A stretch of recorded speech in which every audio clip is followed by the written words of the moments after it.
Assalamu alaikum. Welcome to another episode of the Oraan Podcast. I'm Halima, and we're here to talk about uncomfortable things around money. And today we have Fasih Munir, who is a Senior Data Analyst at Oraan. And we are here to talk about money from a different perspective. Welcome, Fasih, to the podcast. Oh, thank you for having me. How are you doing today? All right, it was nice. Okay, great. So, Fasih, what does money mean to you? Like, what is that relationship looking like? I think for me, money is more about it's a means to an end. So I think of it very much as something I need to save so that in case it's needed for certain big expenditures, I know I have like a safety net I can rely on. So personally, like मेरे लिए भी जितनी भी salary आती है, most of it I just save it. I'll have like 4 shirts I wear to work every day. I don't spend it on much because they're not things that are required for like a daily basis kind of situation. So I'm very much a saver in that perspective. I have a very risk-averse relationship with it, I guess. Why is it so risk averse? Probably upbringing with family, just the way you kind of see.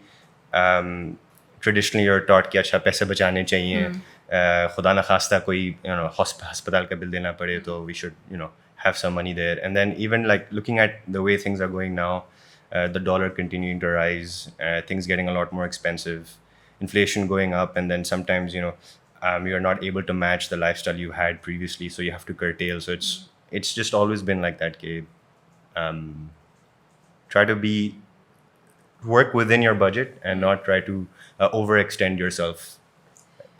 When you talk about कि ज़्यादा overextend नहीं करना चाहिए, there's also this concept of being frugal, right? Or being minimalistic in your spending, and you are थोड़ा सा up for especially for your age. Being a young guy who's just entered the workforce, you have a little bit of a frugal and a minimalistic lifestyle. Does that also come from the upbringing, or is it just थोड़ा सा sense है ज़्यादा दुनिया के बारे में कि इतनी spending नहीं करनी है और saving करनी है ज़्यादा? I think it's two things. I think एक तो ये definitely है कि upbringing में कहा जाता है कि okay, you know what, maybe we don't need this right now. We can buy it at a later stage when we actually need it. And the second thing would be more like a personality thing. Like I think I am just generally very minimalistic in that sense. I don't like a lot of things myself. So it kind of, I guess it helps me save more in that sense as well. Savings एक चीज़ होती है और एक investing चीज़ होती है. आप ये जो दो डिफरेंट कॉन्सेप्ट है, हमें हमेशा बचपन में बताया जाता है कि बचत करनी है, बचत करनी है, बचत करनी है. कभी इन्वेस्टिंग के बारे में नहीं बताया जाता. इन्वेस्टिंग एक थोड़ा सा complicated concept भी होता है. Is that something that you learned over time, or is that something you actually look at कि हाँ ये savings हैं और ये मैं इतना amount of my savings मैं investment में डालूँगा, given that you're also slightly risk averse? I think that's a concept I picked up over time. तो पहले it was always कि बस पैसे बचाने, अब कैसे बचाने ये नहीं पता था. वॉलेट में रख दिए, अलार्म क्लॉक के अंदर छुपा दिए, या एक सेफ है घर पे तो उसमें रख दिए, राइट. लेकिन अब I think as I started at university and even working at Oran now I learned the concept of investing that money wisely, because you can still save it in like an asset that maybe it's not you don't have direct access to the cash, but कि वो value lose नहीं होगी and it'll go up. So, and given my risk averse nature, I'll put in we'll have like a savings account which will give you like a constant return, and then I'll put it into things like gold. I'm hesitant to go towards like buying currencies and whatnot because that's very fluctuating and it palpitations milti hain usse thodi. Yeah. But I'm okay with like putting it into things like gold because we know it's scarce, it's going to go up. Yeah. So yeah. Were there any incidences in your life, like as you were growing up, jahan you were like, where you picked up like different tips and tricks from your parents कि किस तरीके से बचत करनी है, किस तरीके से divide करने हैं अपने पैसे from spending to savings? Tips, I mean, you're always thrown a ratio कि या 80-20 है या 60-40 है 70-30 है कि 30s save करो 70 spend करो. But it's very dependent on your lifestyle as well and how you are living at that point in time, right? So for example, for me, if I'm living at home, then my expenses aren't going to be as high as someone who's living on their own entirely. Yeah. So for me, the ratio can be like 70% save and 30% spend. Yeah. But it's always a split. Okay? You don't want to save all of it and you don't want to spend all of it. And even from then now, from what you're saving, you can save a part of that as just normal savings के wallet में रख दिए, घर के safe में रख दिए, and the rest of it put it into an investment ताकि you don't need it for foreseeable future, let it grow on its own.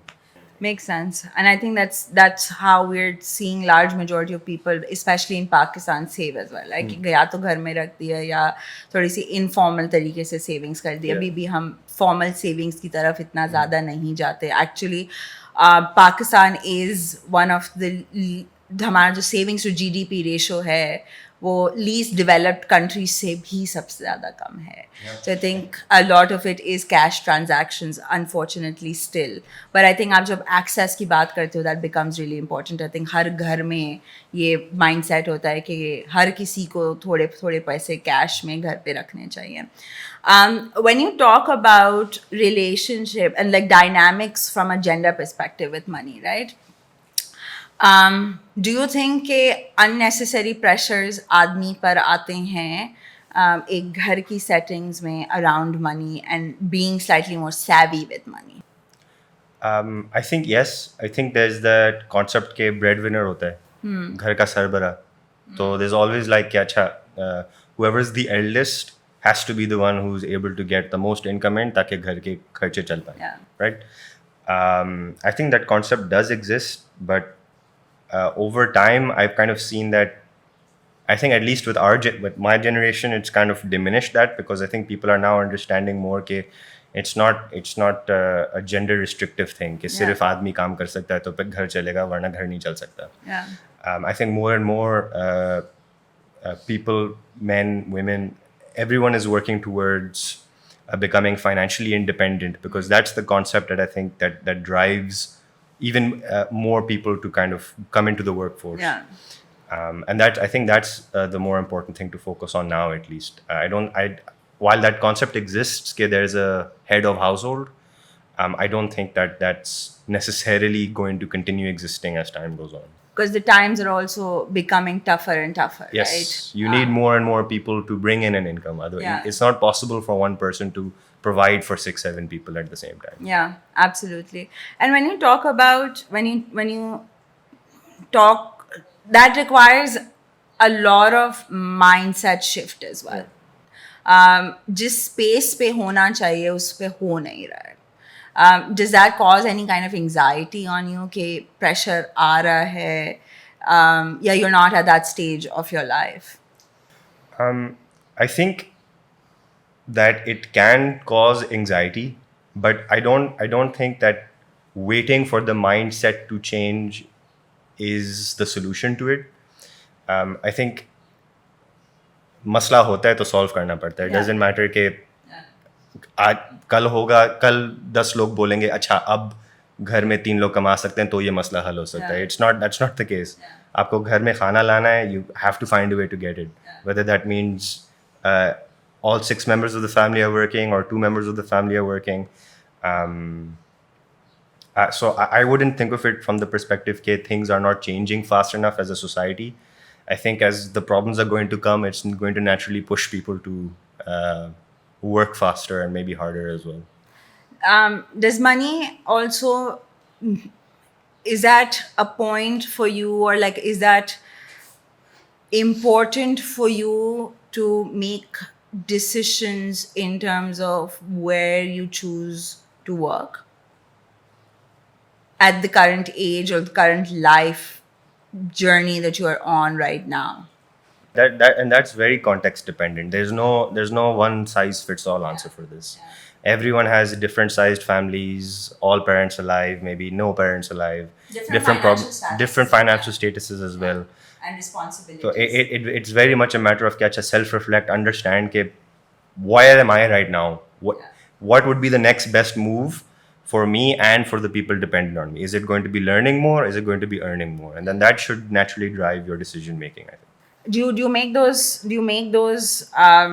do you have that framework for yourself when you are deciding, or like when you're thinking about, okay, how do I move from one place to another, or how do I learn from one place to another, or what Yeah. kind of learnings do I need to get to the level of investment? Because ये return on investment की जो बात होती है वो आप personally सिर्फ नहीं कर रहे होते, आपकी फैमिली भी होती है, specially like in Asian families एक कॉन्सेप्ट होता है कि हम बच्चे पे एजुकेशन के बेसिस पे जब इन्वेस्ट करेंगे वो बच्चा हमारा they will be a return on our investment, specially with men in this country. So Yeah, so I do employ this on, like, I wouldn't say daily basis क्योंकि मैं हर दिन job तो switch नहीं कर रहा होता, लेकिन moving from my previous job into Oraan, I definitely did employ this kind of thought process because I think at that time I was working and I was managing certain centers in Karachi for hepatitis and immunization.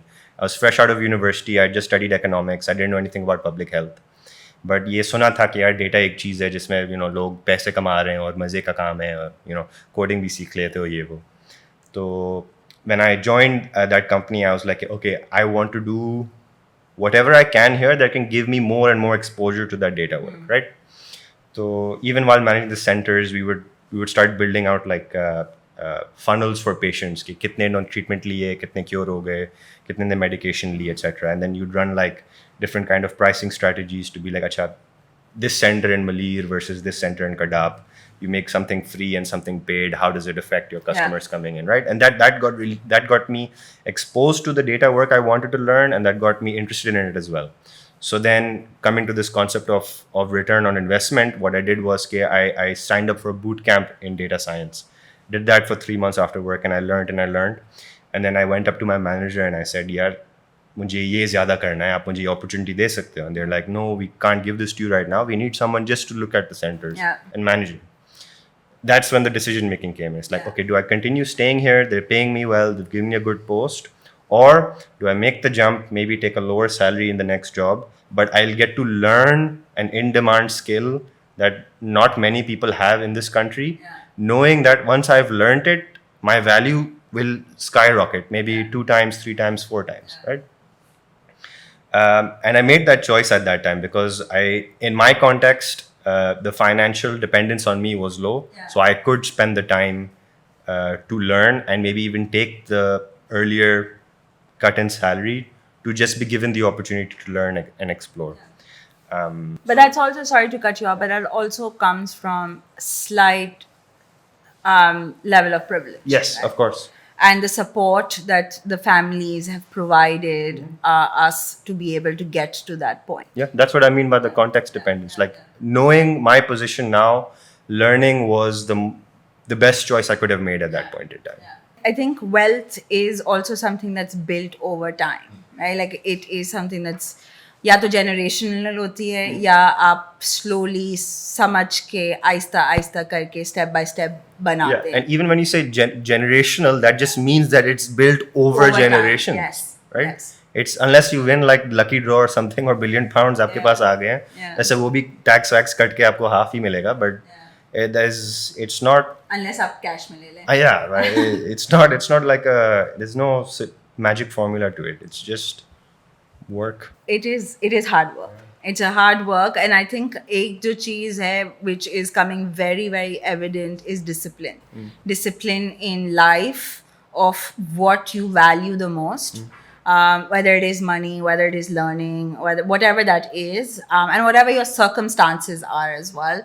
And use exercising that discipline on day in day out basis to get to the points that you want to be able to get to. Yeah, agree. Yeah, it's like that concept of lifestyle inflation. कि अच्छा मेरी salary 2x बढ़ गई है तो now all of a sudden I can afford to buy like 6 iPhones. Like no, that's not how it works. But that's an interesting point that you're bringing. Is salary? Do you think that salary is what will make you rich? No, I don't think so.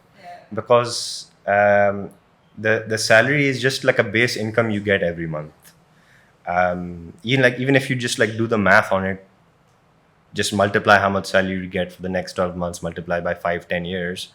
If you just kept on taking that base salary, maybe half of it you put into gold, or half of it you put into like a savings account, or even a mutual fund, that the return you'll get after 10 years on the constant accrual of that is going to be much larger than any base salary you got and you just kept on saving it in your house. And that goes back to the concept of compounding as well. Yeah. But आप बार दूसरी दफ़ा आपने ये point करा है, and I think यहाँ पर पाकिस्तान में स्पेशली या एशियन मार्केट्स में स्पेशली मिथ है कि औरत ही गोल्ड में इन्वेस्ट करती है. You invest in gold. Yeah. Why would I not? It makes you money. Why would you not invest in it? Why is it just for women? You buy diamonds, you buy gold, you buy all these rare minerals. You buy land. I think land is considered only something that a man would buy. Yeah. But I think that maybe that's the case because land is a lot more expensive and the man is always known to be the one who brings in the most amount of income. Yeah. So only the man can afford the land. But that's not the case. It's not, gold is not gender bound. Yeah. It's just a rock. You just buy it. It and I goes think up in money. Yeah, there's a lot of like myths and thinking around it कि औरत ही ज़्यादातर औरत ही gold खरीदेगी. But it like if you think back to Mughal era, all the kings, they all had gemstones and sapphires and gold. Like it's not a woman thing. Yeah. That's actually true. Yeah. And thank you so much. I think you are an inspiration to a lot of young men out there and women out there to be able to get that discipline in terms of how you value money and how you value learning, and how you have been able to learn so much in the last few years after graduation, and had that upward trajectory in your career as well. So thank you so much for sharing your personal journey and how you view money. I am sure you guys really enjoyed this conversation as well. And if you have any comments or questions, whether it is around finding that framework for learning versus money and how to find that discipline and the right balance, please leave comments and we'll get back to you. Thank you so much, Fasih. Thank you for having me.